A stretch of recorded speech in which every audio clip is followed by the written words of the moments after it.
Welcome everybody to our Tuesday night call. I'm your host Kelly Wilkins from My Self-Reliance, and tonight's a very special community chat with our special guest Rob Pryor. Before I introduce Rob Pryor and his sharing with us, he's the author of The Healing Power of Cancer. I'll just share with you a few announcements from My Self-Reliance. We do have, if you're the first time, you've never been to our chat group before, we're here every Tuesday, and we do like to have this Tuesday night call for people to get to know one another in self-reliance. Now, we actually have a summit coming up, and the summit is a self-reliance summit starting on the 18th of July. On all topics of self-reliance. So that includes things from health to energy to mindset to community, different healing modalities, bushcraft. There's so many things that we're going to talk about on the summit because we have 20 speakers covering all different topics. You can go to the myselfreliance.com.au website and get your tickets there. You can get a free ticket, which will just allow you to get reminders and updates of the guest speakers coming on. For $10, it allows you to enter the room, just like you're doing if you're in the room for this chat tonight. Yeah. It allows you to enter the, oh, bless you. It allows you to enter any of the rooms and be able to have a front row seat to our speakers and be able to be involved in the Q&A across all 20 speakers. So that's $10 for any speaker over the summit. For $49, you can get an on-demand access, which means you can go back and have the replays and log in and watch whatever topic that you're interested in whenever you like, and that's a beauty of it. On the last night of the summit, which will be the 30th of July, we actually have a free family fun event. It'll be a barbecue, but more so than that, it's going to be learning how to put together your own 72-hour kit. That's like a bug-out bag. It's the first 72 hours is the most crucial of any emergency event. And we recommend that everyone has their own kit bag stored with your, not just your clothing, but first aid and documents, food, things of that nature, fire starters, things that are going to help you in an event of emergency. So we're going to show you how to put those together. And on that day, we'll actually have free demos at 11 a.m., 1 p.m. and 3 p.m. and you'll be able to come out and see those in person at a beautiful property out at Kenthurst in Sydney's northwest. So that's enough of our announcements thus far. I'm now going to introduce to you Rob, who has written this amazing book, The Healing Power of Cancer, and he has an amazing story. A lot of people who are watching on tonight have heard of Rob and are already fans. But if you haven't, please do listen in and we will give you links to where you can pick up his book at the end.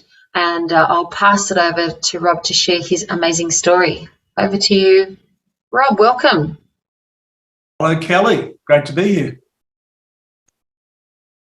Thank you for coming. Rob, first of all, tell us, you have written this book and it is based on your experiences. So take us back to where you were when you were first diagnosed with cancer. Okay, so my health was declining through 2012, really getting pretty serious towards late 2012, early 2013. Symptoms were swelling under the ears, swelling under the arms, nausea, fatigue, anxiety, disorientation, tremors, stabbing pain in my lower right abdomen 24/7. It just drove me crazy, couldn't even sleep. Massive rash on my lower left leg, massive lump on my back, Fatigue, did I say fatigue? I thought I had a neurological disorder. I was really in a bad way, very, very bad way. Bloodshot eyes, skin complexion very poor. Just my whole body was just really going into spasms and in a very bad way. And I just didn't know what was going on. I had no clue. So late January, I went to my GP in Bondi Junction, Sydney, and he arranged a series of blood tests, urine tests, feces tests, ultrasound, one by one, not all at the same time, and they all showed absolutely nothing. And he said, "You seem to be okay." And I said, "I'm not okay. I'm dying. I really feel like I could die any day now. I'm so ill. I've never felt so ill in my life." He said, "We can't find anything." Well, I said, "Well, we've got to keep looking." So eventually a CAT scan was organised, and it showed a 6.5 centimetre in my right tumour in my right kidney. And he said, "Well, I've got some news for you. There's a lump in your right kidney." And I said, "Is it benign or malignant? Is it carcinogenic?" He said, "Well, the pathology lab report suggests it's carcinogenic, but I'm not an expert. I'm a GP. I'll arrange for you to see a specialist first thing tomorrow morning." So this was on a Thursday afternoon with the GP, and Friday 9 a.m. I saw a specialist at Prince of Wales Hospital, Randwick. Wow, you must have been frightened at that point. When I walked out of the GP's office, I walked onto the street and broke down crying. I was crying and shaking and just thought, oh my God, this is the end. And you went through like anyone would, you went to the doctor and had all those tests. What was next after they gave you that diagnosis? Well, I saw this oncologist, the specialist, surgeon actually, Prince of Wales Hospital, Friday 9 a.m, 25th or 26th of January, 2013, something like that. And he held it up to the light, didn't even hold it to a light box. And he said, "Yes, it's a renal carcinoma, meaning you have cancer." I said, "Are you sure?" He said, "Well, I'm 99% sure." I said, "Oh, how can you be 100% sure?" He said, "You need to get well, the word's escaping me, it's a test where they inject... Biopsy. Biopsy, thank you. But he said there's a risk attached to that, so I don't think it's a good idea." He said, "I can tell you, I've been in this game a long time." I think he would have been in his 60s at that point, probably in his 70s by now, because it's almost 10 years ago. And he said, "No, I can tell you with certainty, you've got cancer, you've got a tumour at 6.5 centimetres. It's larger than the kidney itself." That's how bad it was. Actually, here we go. I can show you on PowerPoint. Is PowerPoint showing up? Can everyone see Yes, we can see that. Yeah. Can everyone see that? Yeah. No? Yes, shaking. no, we can see that. She can't see it. If you're on a phone, you just need to swipe to the left. Can you see it, Amanda?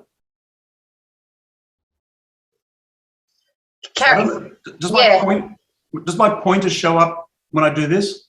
Probably not. Yes, it does. Oh, it does. Okay. So you can see the R on the left, meaning right, and the L on the right, because this is a scan taken from above, but sort of back to front, which is not a big deal. So this here is the right kidney. It's perfect. Nothing wrong with it. Never was. And then this one over here is the left kidney. But this ball here, can everyone see what I'm circling? Yes, I can see that. That's a 6.5 centimetre sphere practically, which was the tumour. But I later had a different type of scan called a hunter-metapathia scan, which is a whole different technology, which showed that my liver was in very, very poor condition and barely functioning. So not only did I have this massive tumour in my kidney, but my liver was barely doing its job, which makes you wonder how I was even alive. Well, it explains why I was so dreadfully ill. So I had a double whammy. But the pathology lab didn't pick up on the liver issue, which is a question within itself. Why couldn't they pick up on it? But I don't want to be too harsh. They test for certain things, and they didn't know what they were looking for. But it was an integrative doctor that picked up on the liver issue later. Later the same day as the specialist. Go back to the specialist. I said to him, I quit alcohol. drinking alcohol last night? Because I'd actually been drinking very heavily up to that point. And he said, oh, yeah, as if he didn't care. And I thought, well, that's strange, because surely your drinking habits and your diet and all that sort of thing has got to have an effect on your health. And I thought I'd done a pretty good thing. I quit and I thought, that's it, finished, cold turkey, not going back to that. Don't need it. I need my health. I want to live. I don't want to die. Some people shrug their shoulders and say, oh, well, I guess my time has come. I didn't. I thought, my time hasn't come. I want to live to 100 and or beyond, with perfect mental and physical health, by the way. So I thought that was a good move, but he didn't acknowledge that. And then he said, he pointed to my water bottle and said, how much water do you drink a day? And I said, oh, about 2 litres. He said, why? And I said, well, to hydrate the body. Isn't it good for the digestive system? He said, there's conflicting evidence about that. I thought, that's really strange. You know, just any layperson would know, surely, that drinking water, I can see someone drinking water in front of me, Helen, surely drinking water has got to be a good thing. So that was strange. And these things sort of set off alarm bells in my mind. And then I said to him, what about coffee? Is coffee okay for your health? He said, well, there's conflicting evidence about that too. So if I were you, I wouldn't worry about it. Now, I've taught mathematics for more than 40 years, so I look at things often from a logical perspective. And I thought, if there's conflicting evidence, surely you'd avoid something. You wouldn't say, don't worry about it. If there's a risk that it could hurt me or hurt someone, then surely you'd avoid it. You wouldn't take that extra risk, but he didn't say that. He said, no, we need to get you into surgery as quickly as possible. Today's Friday, I can get you in this Tuesday. And I said, well, can I think about it? He said, yes, but I wouldn't think about it too long. And that raised more alarm bells. I felt I was being coerced, to tell you the truth. By the way, something about me is I'm brutally honest. Sometimes people say I'm too open, but that's how I am, and it's served me well.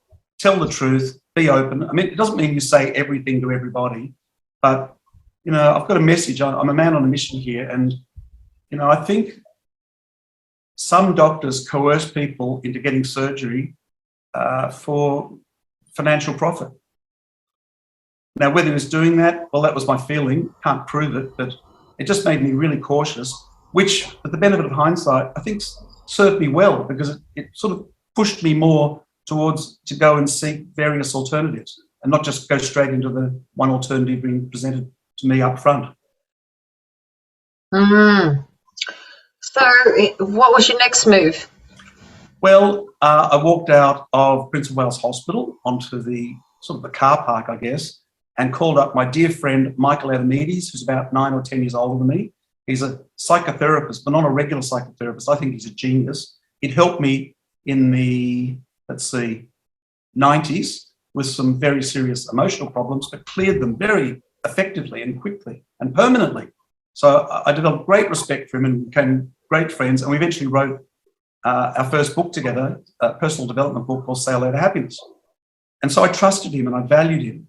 Even though he's not a doctor, he's just a wise older person, I felt. So I called him, and he knew that I was seeing the specialist. He said, well, what was the diagnosis, prognosis? And I said, well, the specialist said it is definitely a tumour and he's recommending surgery ASAP. And quick as a flash, Michael said, don't do it.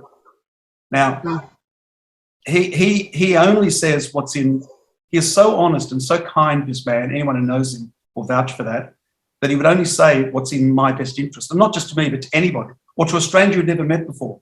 In fact, he's so honest that when I did psychotherapy sessions with him, after the third session, I said, what time are you free next week? He said, no, you're right now. You don't need me next week. So in other words, he forewent the income that would come from it, and he's not cheap, because it wasn't in my best interest. It's always what's in the client's best interest or his friend's best interest, whoever he's talking to. So that's why I turned to him. He's just really wise, and honest and truthful and open.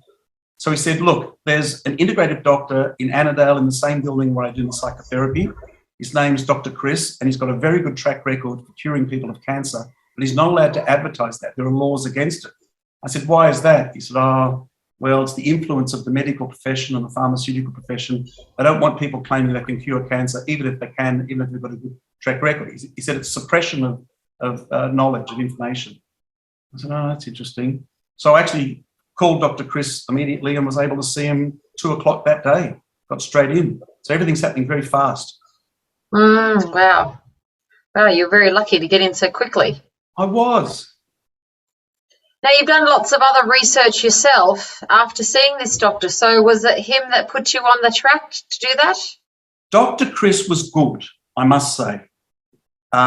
He said strictly organic vegetables, do not touch sprayed vegetables or processed foods with a 10-foot pole. I thought that was excellent advice. He said, your body is the healer. And this is like the bottom line. He said, there's no drug or treatment such as radiation, what have you, that's going to cure you. He said that it's hit and miss. They have some level of success, and we can be happy for the people who've had success with that. He said, but for the most part, they're pretty unsuccessful. Chemotherapy is actually the Cancer Council of New South Wales said chemotherapy in New South Wales has got a 3.1% success rate, which means a 96.9 or 97% failure rate. So that's not promising. But he said your body is the healer. And if I can go to the next slide, Kelly. Go ahead. Well, actually, that's not the one I wanted, but I want to show everyone what I believe is the cure for cancer and the only cure for cancer that ever existed or ever will exist. That's not it. Damn, it's not in my, there it is. Okay. Whoops. Here, my friends, is the cure for cancer. Now, this big, ugly mass here is a cancer cell. And when I saw this photograph, I was astounded because cancer is one of those things that you hear people talking about for years and years of your life, from newspaper articles and internet articles and videos and cancer this and cancer that. But it was only actually this year, which is 9 years after my recovery, that I got to see this photograph. And I actually had to pay 275 Australian dollars to acquire the rights to use it legally in perpetuity. Is that how you say it? In perpetuity. It means forever, because it's owned by a British scientist called Steve Gesteisner. So anyway, this is a cancer cell. But what are these 1, 2, 3, 4, 5 little lumps or blobs attached to it? Any idea, Kelly? I have no idea. They are the cure for cancer, and the only cure for cancer that ever existed or ever will exist. They're called cytotoxic T cells. Now, might I say, everybody on the planet has cancer cells, millions of cancer cells in their body from the day they're born. So everyone on this podcast has got a cancer cell, but it's no cause for alarm because these T cells are in the white blood searching out these T cells, and they're very accurate in recognizing a bad cell from a good cell. And they're almost 100% accurate in targeting bad cells, such as viruses and bad bacteria and protozoa and things that shouldn't be there, and cancer cells. So what they do is these T cells, that's a capital T cells, is they inject their cytotoxic poison into the cancer cell, and they are almost 100% successful in killing them. So this is why most people have millions of cancer cells in their body but don't get sick. It's okay if your T cells are doing their job. Which begs the next question. Would you like to ask it, or will I? Carry on, Rob. You're on. Well, the reason we get sick is when the T cells are losing their efficacy, their power, or there are not enough of them, or something's obstructing them. So then the next question is, well, how do we fix that? And the answer to that, the simple answer to that is, you've got to build the army of T cells to a phenomenal level, way beyond what the average person on the street, whatever that's supposed to mean, but just way beyond what most people have. And that's the secret to how I did it in a nutshell. I had to build the army of my T cells. And I figured, because I've got a background in science, by the way, I've got a science degree from the University of Sydney, where I did, to be truthful, I specialised in pure mathematics and computer science, which gives me the logic. But then I also studied biology, chemistry, physics, and my favourite subject of my whole university science degree was history and philosophy of science, which teaches you to question everything. Do not accept what you've been told, but do not reject everything you're told, because then you just become a hardened cynic, and that's not desirable. You want to be somewhere in the middle where you question things and you explore and you're willing to look at different avenues, think outside the square and think for yourself. And might I say, my father also brought me up to think that way. He taught me to question government, question media, question corporations, question school. Not to shun them and to dismiss it, but just to question what their motives might be. And what did you find with all this study, Rob? Sorry? What did you find with all this study? Well, I felt that modern allopathic medicine is dangerous and brutal. So I'm talking about chemotherapy, surgery, radiation, which some people call slash burn and poison. I felt it was very, very dangerous. And I did some research and saw the very poor success rate and the very high death rates with these types of treatments. I'm not saying they're completely ineffective, but I just thought, I wanted to see what else there is. And when I saw these T cells, I thought, I didn't see this photograph actually. I saw a video from Cambridge University, which is on YouTube, called The Hidden T Cells, The Hidden Assassin, Cambridge University. Only 2 minutes long, and it's narrated by Professor Gillian Griffiths, and very informative. And it shows these things in action as a video, not a still. So the people on the podcast may wish to look that one up. It blew my mind. When I saw it, I thought, that's it. My scientific inquiring mind thought, that's got to be it. But how do you boost the T cells? How do you boost the army? And so that was then the next thing to look for. And there are actually 10 things I did in my recovery, of which 8 were absolutely vital. 10 categories of things that I did, which helped me to boost my army of T cells to a phenomenally high level, whereby after 13 months, they won the battle. Actually, I could skip to the last slide, perhaps, just to show a quick timeline. So, how do we do this? Oh. Sorry, just scroll down your list of slides. Oh, I see, of course. Yes. Well, we're cutting to the chase here. So 25th of January 2013, I had a diagnosis of right kidney cancer, 6.5 centimetre sphere, and a very badly damaged liver. I can't emphasise that enough. But the liver's got a remarkable self-healing capacity, which is really my whole point. The human body has a remarkable self-healing capacity. Anyway, 19th of February 2014, what would have been my father's 85th birthday if he had lived. Just make that a big slide, Rob. Just make that slide big. I'll make it bigger, right. It'd be full screen or something, wouldn't it? Or how do you do that? You view current slide or? View.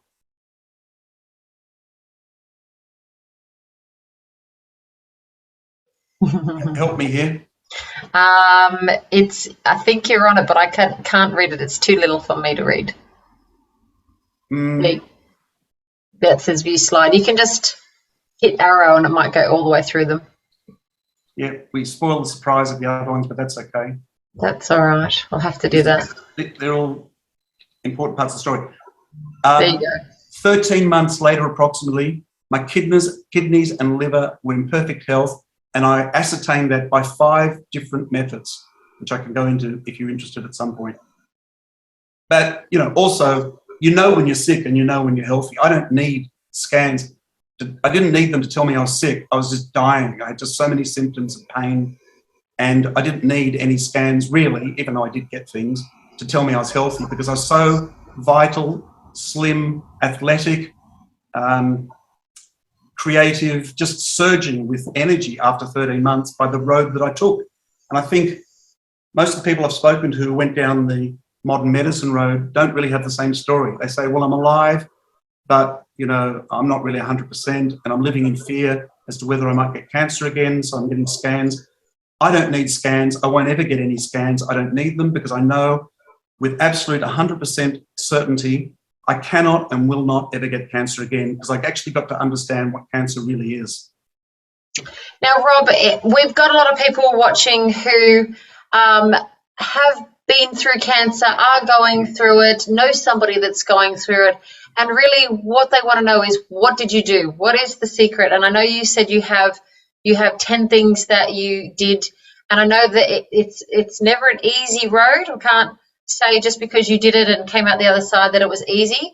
But tell us, what are those 5 or 10 things that are non-negotiables? Well, Kelly, I will answer your question, but will you allow me just 2 or 3 minutes to paint a picture? Because if I say these things, it's out of context as to why they would work. And my scientific mind says there's a couple of things I need to explain first. Please do. Okay, so first,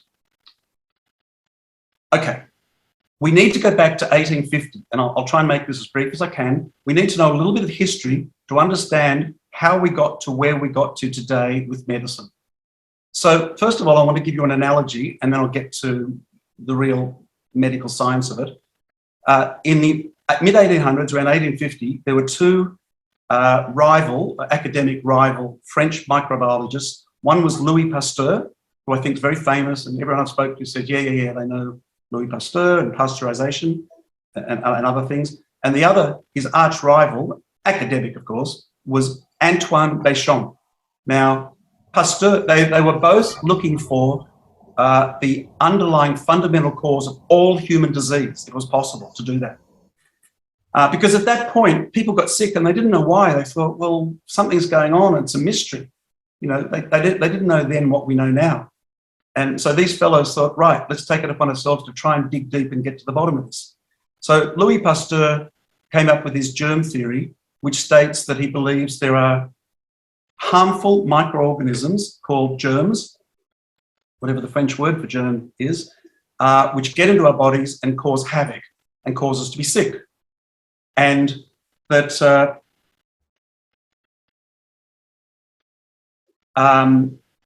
they cause us to be sick. I'll come back to what he believed the solution was. Béchamp said he strongly disagreed. He said, yes, germs are real. You can see them under a microscope. And by that stage, they had microscopes. You can see them under a microscope. He could not argue that they're real. He said, but that's not the cause of disease. He believed the cause of the disease is when the body's inner terrain, was the word he used for it, is depleted. When it's, these days we'd say toxic, and it's lacking in nutrition, and it's inefficient. So we're talking about the gut, but we're also talking about the blood. We're talking about the whole body is run down. So if I draw an analogy here, imagine a pond, like in Sydney, we've got Centennial Park, and imagine it's infested with mosquitoes. You can see these little mosquitoes all hovering above the pond. Clearly that's not desirable in a beautiful pond like Centennial Park. And one solution would be to spray the pond with toxic chemicals to kill the mosquitoes. So you can see this fellow in a hazmat suit who's doing that. Well, you know, that would probably kill the mosquitoes. So I'm not denying it would work. But in the meantime, what's it going to do to the pond? Well, it's possibly going to kill the animal life, the swans, the ducks, the fish, the beautiful fish, the algae, the plankton, whatever microorganisms, and the seaweed, and the plants surrounding the pond. It's going to do massive collateral damage. But you kill the mosquitoes. So some people might go, well, it's a success, you kill the mosquitoes. Béchamp's solution would be to clean the pond. So you might notice I've put an inlet up to the left of the pond and then an outlet bottom right, which allows flowing water. And mosquitoes can't breed in flowing water. So the pond is restored to cleanliness, hygienic, and the animal and plant life can thrive. And the mosquitoes, well, I don't know what they do. They either die or go somewhere else. But you've solved the problem. And you've been kind to the environment and kind to the creatures, the living creatures. So you could draw the analogy. Pasteur's theory gave license for the drug industry, pharmaceutical industry, to burgeon and to eventually explode and really take over medicine. But they said, yes, you've got these bad germs in your body. Pasteur said it, we've seen them on the microscope. We need to poison them with our drugs. And we're going to have a pill for every ill. So we're going to have thousands and thousands of different pills, and each one's designed to kill a particular issue. And And by the way, might I say that cancer is a bug, it is a germ, but I'm going to pretty soon come to say what type of germ it is. Not right now, but in a minute or two. Well, Béchamp said, you don't need to do that. If these drugs could be harmful, they're artificial chemicals, and who knows what side effects and adverse effects they might have. You just need to clean out the terrain of your body. And that's what I did, Kelly. I had to clean out my body. So when we get to the 10 things that I did, hopefully it'll make sense to everyone why I did those. I had to clean out my body. My body was toxic, full of all sorts of, you look at modern diet, there's artificial colours, artificial flavours, preservatives, additives, the list just goes on and on. If you eat fish, it's got mercury and heavy metals in it. Unfortunately, our oceans are becoming more polluted. You've got to clean these things out of your body because it's depleting your terrain. And might I say, 75% of the human immune system is in the gut. So if you clean out your gut, you're well on your way to boosting your immune system, which is those T cells we looked at. And then the T cells do their mighty job of fighting and poisoning the cancer cells. And in my case, absolute 100% success. Took 13 months. By the way, if I knew then what I know now, it would not have taken 30 months because there was a discovery process of hit and miss and a lot of learning and reading and watching videos and talking to people and experimenting. If I knew now, I might be able to do it in 3 months, who knows? But there's your germ theory versus the terrain theory, which is really important to understand because really nobody's heard of terrain theory. There was a suppression of knowledge, particularly in the early 1900s, particularly when Rockefeller came along, who we can get to if you're interested, who he used the germ theory as license and a platform to push his petrochemical drugs, which were a new thing at that time. But Béchamp got suppressed to the point where hardly anyone's ever heard of him, which I think is very sad. I think it's a tragedy we didn't go down the road of Béchamp. So I needed to explain that because then when I get to the things I did, it'll make sense. I needed to clean my terrain and boost the nutrition to my body so that my body could do its job. It's not just the T cells, it's also the lymph nodes and all sorts of things that had to do their job. Now, there's Rockefeller, who, so he's about, let's see, Pasteur and Béchamp were in the mid-1800s. He came along early 1900s, and he conspired with the American Medical Association and US Congress to replace herbal remedies, which were doing a fabulous job of healing people of cancer 100%, not putting them into remission, but completely curing them so that the cancer never came back. We can talk about that if you want to, because I did a lot of those herbal teas, which some people say, oh, it's wimpy pseudoscience and quackery. I say definitely not. They are high in nutrition and they clean your body out so that then your body can do its job. And he replaced them with patentable petrochemical drugs that only alleviate the suffering and don't really cure for the most part. I won't say completely, but don't really cure the body of illnesses. But meanwhile, these drugs I do believe are toxic and can actually create different health issues as you go along. So you're trying to treat one thing, but then you're creating a different illness. Then you've got a drug to treat that, which then can create some other ailment or illness. So that's Rockefeller, who I think really did humanity a great disservice. But here is one of my heroes, Dr. Julia Simoncini, who's still alive. He's in his 70s, and he put forward what some people think is a very controversial theory, but personally I'm a big fan of. And he was an oncologist who operated on over 1,000 patients in Italy and was, a lateral thinker. He questioned everything like my father taught me to do and like my history of science lecturer at university taught me to do, question everything, think outside the square and explore other possibilities. And he thought every tumour I've ever operated on is white. Why is it white? What is white? Looked at it under a microscope and said, by golly, it sure looks like a fungus, a fungal infection. And there was one particular woman he was operating on in Italy. I'm not sure what type of cancer it is. You can look it up on the net. I think it was ovarian cancer. And it was inoperable because it was too close to vital organs. So he stitched her up and told her this and said, I can't operate it. It's likely to kill you. She said, well, what else can we do? He said, the only other thing I can do would be to inject you with a solution of sodium bicarbonate, because he understood, everyone's understood, there's no question of this. Everyone on every side of the medical fence or either side of the medical fence agrees that fungus thrives in an acidic environment, which means low pH, and dies in an alkaline environment, which means high pH. And sodium bicarbonate is highly alkaline. In fact, I think it's the most alkaline substance that the human body can tolerate. And you can even ingest it in a solution with water, and which I did as part of my recovery. A teaspoon in water every morning, teaspoon every afternoon, did wonders, amazing. Any cancer patient should be onto this, I believe. Having said that, there are legal consequences if I say this will work and I guarantee it. It's up to each individual to take responsibility for their own health, which I did, make their own decisions and not hold anybody else responsible, not doctors, not me, not anyone. Hold themselves responsible, which again is what I did. So anyway, he injected it with sodium bicarbonate, and immediately he saw some shrinkage in the tumour in front of his eyes. And then as the weeks passed, they did scans and found the tumour was shrinking and shrinking and shrinking as the weeks ticked by. And I do believe that woman's still alive. Then he tried it on another patient and another with high success rate. I won't say 100% success rate, but very high success rate, until the Italian medical board got wind of it and said, this is not within the protocols, it is not approved, it has not been trialed, which is correct, and they deregistered him. Which, in one sense, is fair enough, because you don't want practitioners of any profession just doing whatever they like whenever they like. I think that would be anarchy and chaotic.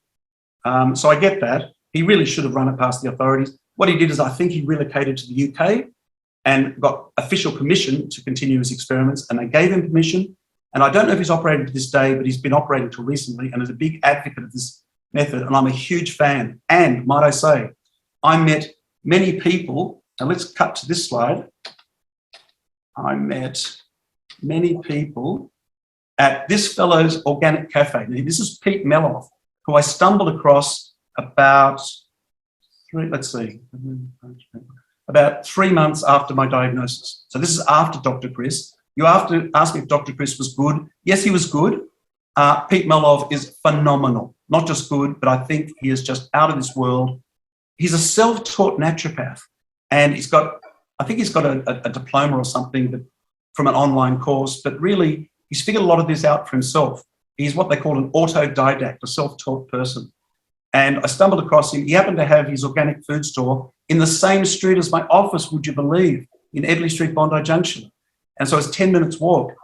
And he became my mentor, my guru, and he put me on the road to recovery. And he worked and still works 7 days a week, 8 a.m. to 8 p.m. And he's more of a holistic healer than just a regular organic food store owner.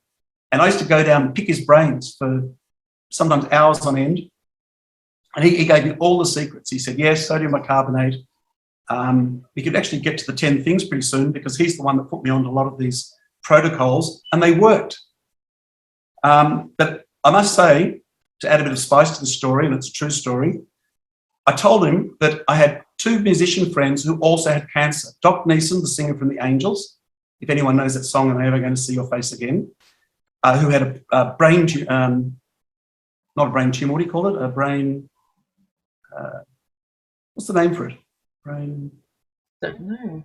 It is a brain tumor, isn't it? I think so, yes. I can't think of what else it would be. There is another name for it. He had a brain tumor.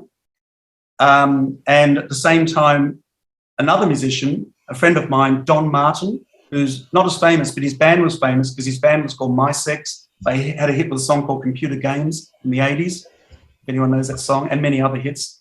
And I said, he's got prostate cancer. And Pete said, I'll tell you what, why don't the 3 of you get together, Doc, Don, and you, and I'll give you the complete rundown of what I believe cancer really is and how you got cancer in the first place and how to cure it.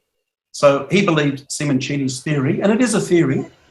A theory in science is the best explanation for a set of observed phenomena. So it doesn't mean it's a fact. It means it's the best explanation we've got so far. Because Simoncini believes that cancer is extracellular and modern medicine believes it's intracellular. Should I explain those terms, or does everyone know those terms? Don't know those terms. Okay, so modern medicine says cancer is where the cells are dividing. So it's like, need the word, mutating, out of control, and taking over the body. Simoncini said he strongly disagrees. He said the cancer is not within the cell, it's outside of the cell, it's extracellular. And it forms a mass outside of the cells. And that's why it can be treated with Simoncini's methods and with all the things that I did. So, you know, it's a radically different way of looking at things. But then again, scientific history is littered with instances of where scientists have thought one thing and the general population has thought one thing until somebody else comes along and says, I don't think so. And then they're regarded as crazy and dangerous. Sometimes they get locked up in the olden days. For instance, one of the most notable ones was before the 1500s, people thought, actually even in the 1500s, people thought that the Earth was the center of the solar system. The sun goes around the Earth. It was called a geocentric model of the universe. And people would say, look, you can see the sun rises in the east and it sets in the west, so of course it goes around the Earth. It's so bloody obvious, it's hardly worth even talking about. Then along came a Polish astronomer called Nicholas Copernicus and said, I don't agree. My calculations and my observations with my telescope suggest that the Earth goes around the sun. People called him crazy, dangerous, wacko. He stuck to his guns. He was ostracized, but he wasn't put in jail. 90 years later, Galileo Galilei came along and said, I reckon Copernicus was correct, that the sun is the center of the solar system. And he was put in jail and he was excommunicated from the Catholic Church. He got a really tough time. Well, as scientists started to look into it, they started to say, you know what, we think they're correct. And now, today, I think almost every educated person in Western society would say, yes, the sun is the center of the solar system. So it was a paradigm shift. And Simoncini is really, I believe, instigating a paradigm shift. The cancer is not what we thought it was. It is not cells mutating out of control. It is a friggin' fungal infection and can be treated as such. And it gives us, when I heard it was a fungal infection, before I even did enough research into it, that gave me a lot of hope. I thought, well, infections can be cured, can be fixed. People in hospital have infections, they treat them with antibiotics. Now, I'm not a fan of antibiotics, but they can be cured of that. I thought, well, there's hope for me. So should I cut to the chase and say the 10 things I did? Because that was your question. Oh, yeah, I think you're keeping us on our tenterhooks. So these things did not cure me of cancer. They put my body into a supercharged state. They boosted my immune system to a very, very, very high level whereby my body's immune system could fight off the infection and win the battle, okay? So these things didn't kill, some of them actually do kill cancer directly, but most of them clean the terrain, to use Béchamp's term, and put the body into a level of my immune system, which I've never experienced before, and which I believe most people don't have because of modern industrialized lifestyle. So here we go. 10 things, 10 categories of things. 1 second, I'm just looking for it in my book.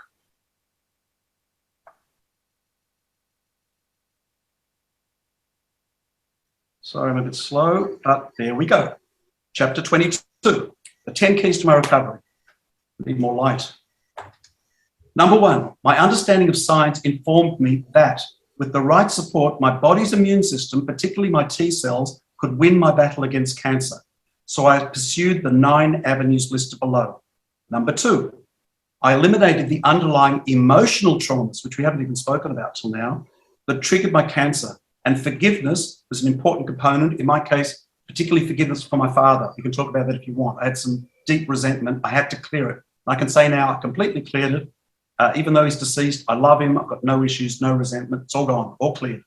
Thanks to Michael Adonides, who I mentioned a little earlier, in 3 therapy sessions with him. Number 3, meditation, affirmation, visualization, gratitude, and sustained positive thinking all contributed to my recovery. And if you want me to come back to that, we can talk about Dr. Bruce Lipton, who has proven scientifically why positive thoughts and optimism and loving thoughts can trigger the body's healing mechanisms. There's actually a science behind it now, thanks to Dr. Bruce Lipton. Number 4, I eliminated 14 categories of food that depleted my health, including processed foods, GMOs, sugar, acidic food and drinks, high carbohydrates, high GI, gluten, unfermented soy products, lectins, meat, dairy, hydrogenated oils, tap water, drugs, and pharmaceuticals. Now, some people say, oh, there's things in there I could never eliminate.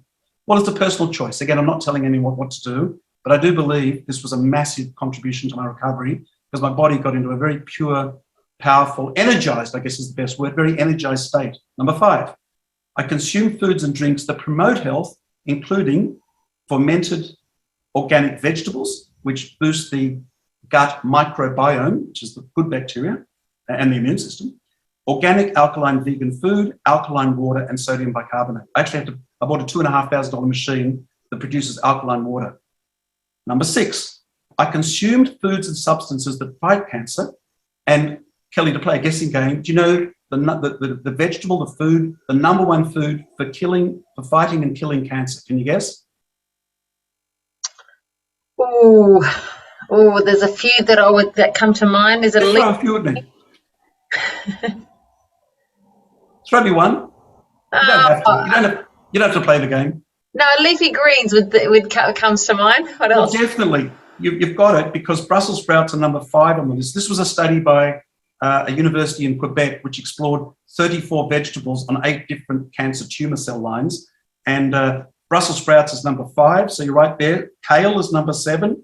Cabbage is number 8. Spinach is number 9. Fiddlehead greens is number 12. So you're spot on with the leafy greens and green juices. Number 1 is garlic. Beautiful. Which I'm led to believe is more powerful than chemotherapy. Now, how about that? There's a provocative statement. But when I was really ill and I'd overdose, I'd chop up 2 or 3 or 4 cloves of garlic, swill it down with water, sweat like crazy, smelt like a pig.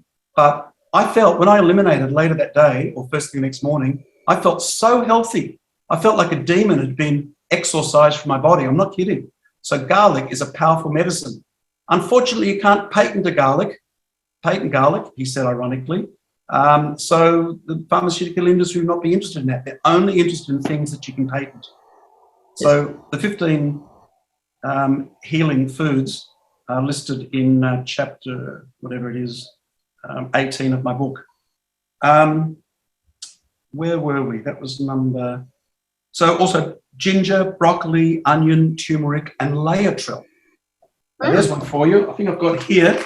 Actually, we don't have the camera. Oh, we do have the camera on, don't we? So this is apricot kernels. You know about this secret? Yes. I'll just grab a few out of the bag. There have been numerous studies which have shown. Can you see? Where do we do? Yes. Little apricot kernel. There you go. There you go. The little apricot kernels. If you open an apricot, there's a stone inside. If you smash open the stone with a hammer, they've got these little seeds, which are like little almonds, except more bitter. And they've got hydrogen cyanide in them. Now, some people say, God, that's a poison. But it's in small doses and it's bioavailable. And it was a key to my recovery. And there have been numerous academic studies done properly with all your placebo and double-blind and peer-reviewed, which have proven fairly conclusively that it kills cancer. But again, you can't patent them because anyone can manufacture them and sell them. Number 7, I consume detoxification substances like organic vegetable juices. We were talking about that before, very leafy greens, zeolite, bentonite clay, and fossil shellflower, also known as diatomaceous earth. And I just happened, coincidentally, to have it here by good luck. Bought it from the health food shop across the road. When I was sick, I bought it from Pete Melov. This is amazing stuff. I cannot speak highly enough of it. It was a vital part of my recovery because it removes from the body. Actually, I'll first of all say, if you look at it under a microscope, it's a powder. It's like a white powder that you mix in water or sort of creamy coloured powder. If you look under a microscope, it looks like it's got little hooks on it. And when it passes through your digestive system, it hooks onto and removes bad bacteria, viruses, fungus, which is cancer, so it's removing cancer cells from your gut, pesticides, herbicides, heavy metals, E. coli, and one other one which doesn't immediately come to mind. It is amazing. And then you eliminate when you go to the toilet. So detox is really important, and yet modern medicine doesn't talk about detox at all. Now, if you think about it, if you've got a gutter on your house that's full of leaves and it's all clogged up and the water's not flowing properly, it's bloody obvious what you do. You get a broom and you sweep them out, or you flush them out with water, or one of those high pressure cleaners or something. You get rid of the damn things. It's stopping it functioning efficiently. So surely the same would apply to the human body. You don't put more toxic chemicals into it, like chemotherapy and drugs, etc., etc. You don't. You do the That's what's made you sick in the first place, is putting unnatural substances in your body. That's how you get cancer, by toxifying your body. So what you want to do is remove them from your body. So that's what I did with all those substances. I took them daily, and I bought them from Pete. And they're quite cheap, actually. So, and they can't be patented. So again, modern medicine's not interested in them. If you could patent them, they'd be interested. But they are brilliant. But then number 8, I employed healing protocols, including vigorous exercise 7 days a week. We're just talking about power walking for 75 minutes a day. I'd walk from my then office in Bondi Junction to my then home in South Coogee, 75 minutes. First half was along streets at night. The second half was along Coastal Walk, beautiful, stunning, with waves crashing below the cliffs and seagulls swooping in front of me. You could smell the salt air. I was listening to my favourite music on headphones. Very uplifting experience and lifts the spirits. Let me keep going. Fresh air, sunshine, earthing, quality sleep, massage, saunas and colonics. Now, there's a lot packed into that. So if you take a couple of it apart, in summer, I thought I'm going to switch from these night walks to swimming at Bondi Beach in the daytime, because these are healers. These are doctors. The sun is a doctor, believe it or not. There's actually a branch of holistic medicine called heliotherapy. I don't know if you've heard of it, where sick people spend time in the sun each day. Well, I was spending 30 minutes completely naked in my secluded courtyard of my old place. I was very fortunate that I could do that. Nobody could see. Who cares if they can see? I'm not much to look at anyway. And getting sun on my body, and it's got healing. You know, Mother Nature, or the universe, or God, or whatever you want to call it, is very benevolent and very compassionate and very efficient, and has all these things to heal us. You think what the sun does, it helps all the plants to grow and photosynthesize. It's a life form, isn't it? It's the source of life. So this is not wimpy stuff. This is serious, hardcore healing protocols. The sun, fresh air, earthing. Now that's where you walk, power walk, or run or jog with bare feet, because we need to connect our bodies with the Earth's magnetic field. The Earth is a doctor. And we've become disjointed from that in modern society. We sit in front of computers with shoes with rubber soles on it. We sit in cars, air-conditioned offices. It's not natural, and no wonder we get sick. You've got to get away from that. I mean, you can't get away from it completely if you've got an office job or all sorts of jobs, or you're an Uber driver, you've got to sit in the metal box all day. But spend some time. In summer, I was trying to get down to the beach every day. Swim a length, run a length. If I didn't have the energy, I'd power walk 2 lengths of the beach, just barefoot with the sand. You've got to earth your body with sand, grass, soil, or rock. So, and then the last one was colonics. Colonic Hydrotherapy. Have you heard of that one? It's some people call them enemas. Right. Now, this is a big deal. I know I keep saying that, but this is a big, big deal. And I know some people that say, oh, my friend did what you did and she died. And my first response is, that's really sad, and I'm really sorry to hear that, of course. And then I say to them, because, I'm a scientist, and I probe, and I've got an inquisitive mind. I'll say, what did your friend do? And they say, the same as you. Well, what did I do? And I say, green juices and lots of exercise. I'll say, is that all? And they go, well, yeah, isn't that what you did? I'll go, that's the tip of the iceberg, darling. I did so much more. Did your friend do, diatomaceous earth and bentonite clay and zeolite and hydrotherapy, colonic hydrotherapy and far infrared saunas, not regular steam saunas, but a special new technology called far infrared saunas. And usually they say, gee, I don't know. And then I generally say, look, I rest my case. I'm not trying to be argumentative, but your friend did not do what I did. I went hardcore. I did a lot of different modalities. You can't just do 2 or 3 and hope to get the result. And, I told you earlier, I've been tutoring mathematics for more than 40 years to high school students, private tuition. And some students said, oh, I really put in the preparation and I still got a bad mark. And I'll say, what did you do? Well, I studied hard. And then I'll say, did you do past exam papers? Oh, not really. Should I have? Well, yeah. Remember I told you about those? Did you test yourself with flip cards? What are they called? Flashcards on all the formulas. Oh, no, I sort of looked over them. I said, you can't look over them passively. You've got to test yourself actively and grill yourself. Did you attempt the harder questions? Oh, I don't like those harder questions. I'll say, well, you've got to step up your game. It's not that you're not capable of doing it. It's just that you've got to take the effort to a higher level. which is what I had to do. I had to keep taking it up to a higher level. I kept going back to Pete Melov and saying, well, I'm doing this, this, this, this, and this. He said, oh, you're not doing X, Y, Z and ABC? I said, no, should I be? And he kept pushing me like a personal trainer or an Olympic coach, saying, which I really take my hat off to him. He kept pushing me to a higher level, you know, and so very grateful for that. Number 9, I immersed myself into creating and listening to uplifting music. Not everyone can do that if you're not a musician. You can listen to uplifting music and crank up the volume, or you could do painting or dancing or whatever your thing is, or writing poetry, whatever your creative thing is. And number 10, I was supported by a community of inspiring, uplifting people. I put those 2 at the bottom because they are important, but they were not the most critical things. But it really helps to have people who are on your wavelength, but not just with sympathy, because I think sympathy is nice but weak. In fact, sympathy is kind of a negative thing. Oh, you poor thing, you know, I feel so sorry for you, I wish you all the best. You know, I didn't need that. I just wanted practical advice. I'm a very pragmatic person. Tell me what I need to do to recover. So, Kelly, that was a long answer, but that's what I did.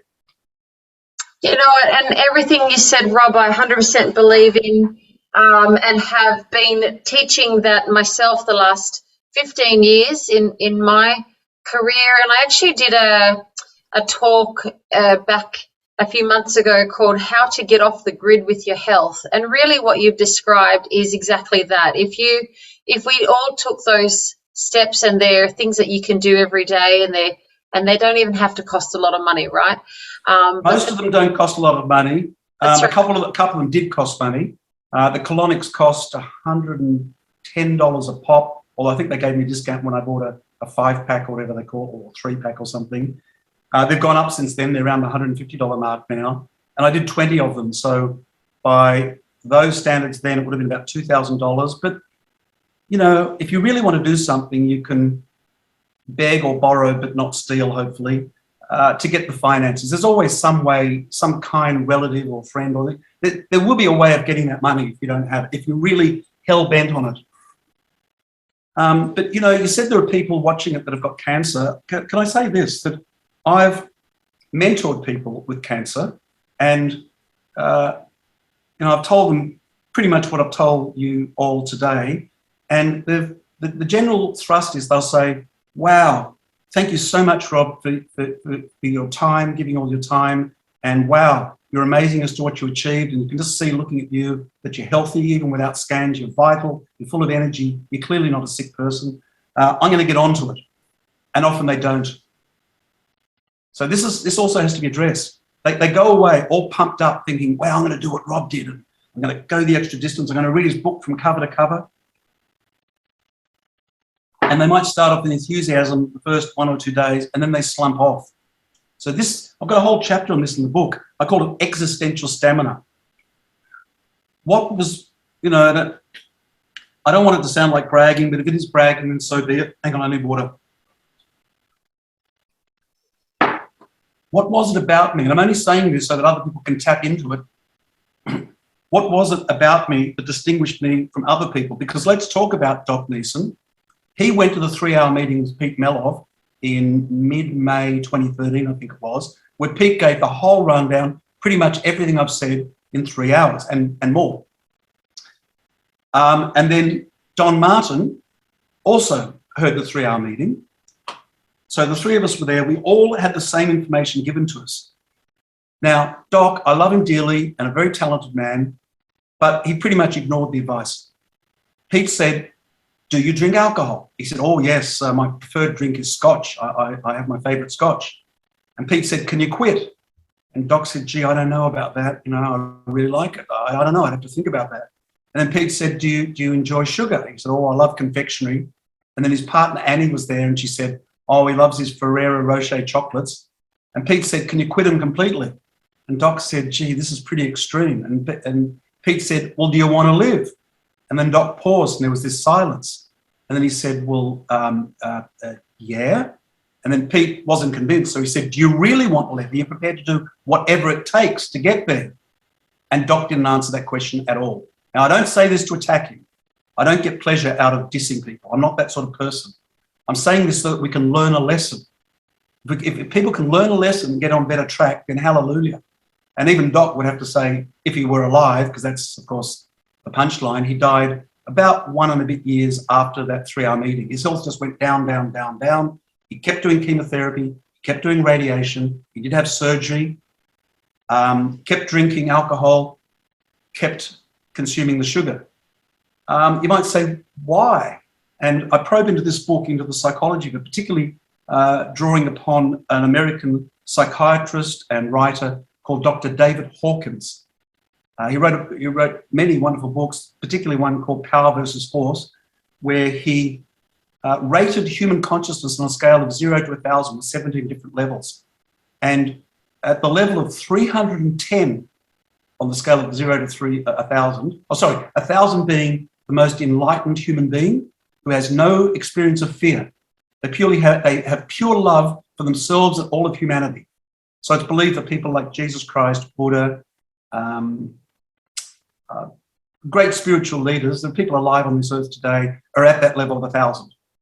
And then 0 is the lowest, most bleak, pessimistic outlook on life, where they hate themselves and they hate everybody and they hate life. Well, Doc was at 300, and 310 is the level of true healing. So he's really close to it, but not quite there. And a very intelligent guy and very conscious in a lot of ways. But his consciousness was not quite there for him to do it. In my case, the day before I got the diagnosis, so after I'd seen the GP and before I'd seen the specialist, I went home and tipped the alcohol down the sink, like decisive action, no equivocating. It's like, that's the end of it. I want to live. I don't need this shit. So I tipped the alcohol down the sink and felt quite triumphant. And when I heard about the sugar, I went and chucked all that out. When I heard about toxic household chemicals, like a lot of shampoos and conditioners and just a lot of bathroom and kitchen products are quite toxic. They've got carcinogenic chemicals in them. I threw them all out and replaced them with things that Pete suggested, and they're all listed in the book as well. Things with phthalates, hard word to say. Doc didn't do that. I tried so hard to convince him, and he was so appreciative, but he just couldn't take the action. Now, Don is an interesting character because he was somewhere in the middle. I was at one extreme of hardcore holistic healing, following Pete's advice to the letter. Doc, was on the other extreme of pretty much completely ignoring Pete's advice. Don was in the middle and closer to my way of thinking, and he knew about organic juices. He knew about sodium bicarbonate. He knew about the benefit of saunas, far-infrared saunas, and he and his wife actually owned and ran a colonic hydrotherapy clinic at one point, not by the time he got his illness, but they'd run it. So, like, he's pretty cluey and pretty conscious about all these things. But he couldn't keep off the sugar. And Pete made it quite clear. And Simoncini says, sugar feeds cancer. If you're going to eat the sugar, as you're consuming it, say to yourself, let's feed this cancer bastard. Obviously being sarcastic or ironic, but as you're taking it, realize what you're doing. You are feeding this infection. You are magnifying your disease. By the way, let me take a quick step back to Doc. Where is he? Don't need to show his picture, but Doc's doctors said his cancer was very aggressive. Now, my take on that is, yes, it was aggressive because Doc was making it aggressive by consuming so much alcohol and sugar. It wasn't aggressive of its own accord, right? This is a different take on things. It's a different perspective. Cancer is not some demon that's out of your control that's just going to take over no matter what you do. It's within your control. It's self-reliance, as you call it, self-responsibility, self-determination of the direction of your life. So Doc was making it aggressive. Mine was aggressive too. But once I got off the sugar and the alcohol and all the processed foods, et cetera, it ceased to become aggressive and eventually became passive and eventually died and eventually disappeared. So it's just a different take on what aggressive actually means. So back to Don, he couldn't keep off the sugar. And I spoke to him and said, you're following Pete's protocol. He said, well, not really, still consuming the sugar. And I said, well, why? He said, it's just so delicious. You know, when your auntie puts a delicious pavlova in front of you, what am I supposed to do? I said, you politely decline. And he said, but that's rude. I said, it's not rude. You explain, I'm very ill and this sugar could kill me. He said, but what if they don't understand? I said, Don, you know, they will understand. You explain. You say, I've looked into this and my understanding from different sources is that sugar feeds the cancer and that's why I can't have it. But I love you and I'm grateful and I'm sure it's a delicious pavlova. He said, oh, if only it were that easy. So Don was the loveliest guy you could ever hope to meet. He was such a sweetie, but he just couldn't say that to people. Whereas I'm a bit more, I wouldn't say hard-edged, maybe hard, not even hard-nosed. I'm more, what is it? You know, when you're sick, you've got to put your health ahead of everything. If someone's a bit offended, well, so be it. They can deal with it. But I'm not going to die. You know, I'm not going to poison myself because of my fear of what they might think. You know what I mean? You've got to really take the reins, take the horse by the reins. That's right. And then the other thing is... Pavlova to the funeral, either way. Sorry? You can bring the pavlova to the funeral. Yeah. Something like that. And also he had a bit of a death wish, Don. Actually, that's a good slide. Your body's ability to heal is greater than anyone has permitted you to believe. I found that on the net. I love it. Let's talk about that because we've talked about Don. And Don died early 2020, January 2020. Mid-2020, which was 7 years after the meeting with Pete. So Doc died 1 year after. Don was much stricter and better most of the time. So he actually got 7 years after the meeting with Pete, which is probably about 10 years after his diagnosis. But coming back to this slide, everyone knows that if you get a cold or a flu, you're going to be sick for a few days, maybe a week if you're unlucky, depends on how strong your immune system is. And then you get better and your body healed itself. And you can take Codral and, you know, pharmaceuticals and stuff, but really, nature's going to take its course and your body's going to heal it. It's the T cells again, and the lymph nodes and all the immune system. Everyone knows if they cut themselves, we're not talking about a deep gash, but if you get a superficial cut, you bleed, there's a bit of a wound, you put a Band-Aid over it, and we know that it will heal. And it forms a clot, and then eventually the scabs form, and then they fall off, and the body heals itself. So we know that the body can heal itself. But most people, I guess many people, draw the line when it comes to cancer because we've been conditioned from the day we're born and by society and media and doctors and everybody that our bodies can't do it. And it's deeply ingrained in our psyche that the body can't do it. Yes, it can do colds and flus and other things and cuts and minor things, but it can't do cancer. And I say BS. It can do cancer, and I'm not the only one. So far be it anyone thinks that I'm a trailblazer, because at Pete Bellows Cafe, he had tables and chairs, and you could have organic foods and curries and stir fries and soup and these green juices and turmeric lattes and all this healthy organic healing stuff. And the point of my story here is I met dozens and dozens and dozens of people who had gone before me and healed themselves of some very dreadful illnesses, and not just cancer, but all manner of illnesses by following, and this is really interesting, by following the same protocols that I did. Wow. So all this stuff, these 10 things I've spoken about, are not just a cure for cancer, they're a cure for many other diseases. And if I can rattle off half a dozen or so, my sister cured herself of fibromyalgia. I put her onto this with green juices. She'd suffered it for years and years, and it was so bad she'd contemplated suicide on a number of occasions. Very debilitating illness. It's a fungal infection. And I didn't even, with the family, she lives in Queensland, the rest of us live in New South Wales, we didn't know she'd had this sickness, or at least I didn't. And as soon as I heard about it, I said, well, have you tried green juices? She said, I've never heard of it. What is it? I said, it's what you talked about, Kelly. Put in your kale and your cucumber and your celery and lettuce and spinach and et cetera, et cetera. Put them into a blender with water, put in a bit of salt, a bit of lemon juice is good. Lemons are remarkable, got medicinal properties, extraordinary medicinal properties. Go organic, of course. Anyway, she did the juices. After a week, she said she felt 80% better. She was pretty much exclusively doing the juices. She was so desperate. And she had discipline and existential stamina that we're talking about, the will to live. Wow. After 2 weeks, she said she felt about 90% better. After a month, she said she was pretty much there.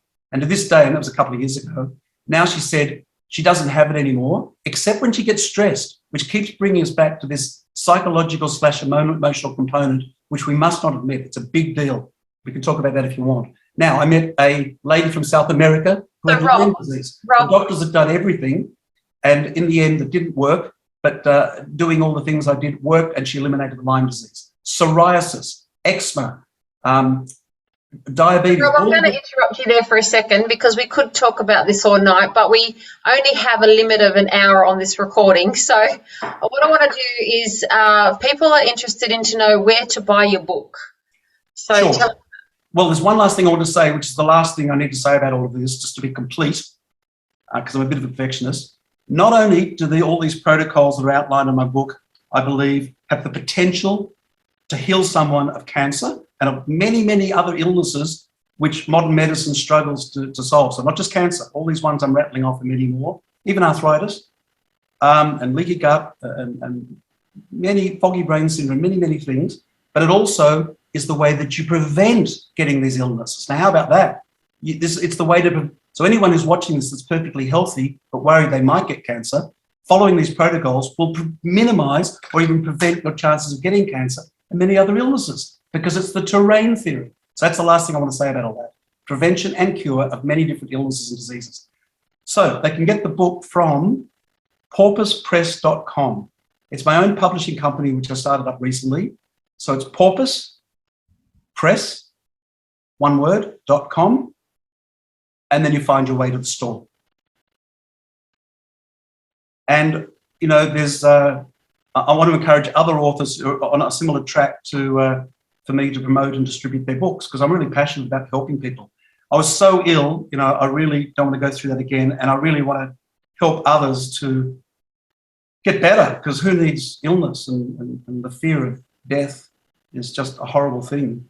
So it's porpoisepress.com. I don't have it on the slide. And I called it that because I want to help people to find their higher purpose in life. Tish. And the book is called The Healing Power of Cancer. Correct. So you can get this book from Rob's own press company called porpoisepress.com, and recommend you to get it because it goes into such depth, and you can hear that Rob is so passionate about all the 10 parts in the beginning, and there's so many good things that you've spoken about. And there are some really great things that you can do to, you might not be having illnesses, but you might be having symptoms that you just want to clear yourself. Your body is going to heal itself when you feed and nourish it with the right things.